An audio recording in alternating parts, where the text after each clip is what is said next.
I'm Sailor First Class Catherine Bernard. I'm from White Rock, BC, and I'm a Naval Communicator.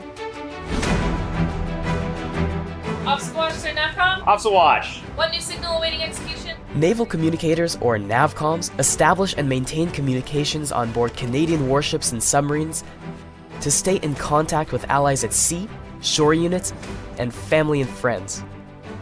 On the bridge, NAVCOMs handle voice circuits with other ships, advising leaders on tactical signaling and fleet exercises with quick judgment. In the communications control room, they handle all long-range radio and satellite communications. I like to say that the naval communicators are the ears and mouth of the ship.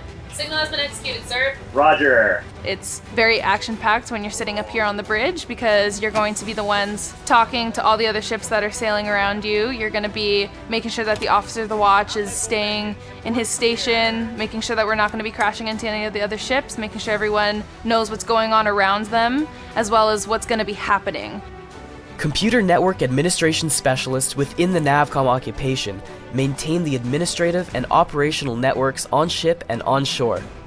They ensure all services, applications, and data on these networks function according to their specifications. NAVCOMs receive IT training to operate networks in live environments and provide desktop support, server support, network support, hardware support, compliance, and security.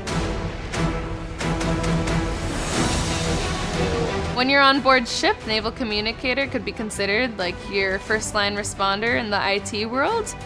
Anytime someone has an IT problem, we're going to be the first ones to go and assist them. We also help set up everyone's accounts, make sure everyone's emails are flowing smoothly. We set up our networks so that everyone can use, and we also set up our voice circuits so that we're able to communicate off the ship. Being a naval communicator, we work with secret and top secret information as well as unclassified information, but knowing all those secrets that are coming on board, super cool because we're going to be the ones that are being trusted with this information and we're passing it on to a very limited amount of people. So you have to be able to keep those secrets. NAVCOMs also have duties such as watchkeeper or sentry, line handler on the main deck, and ship's hand when entering or leaving port. They take part in search and rescue activities, force protection, and mid-ocean replenishment operations. They may also have the opportunity to join the ship's dive team or boarding party.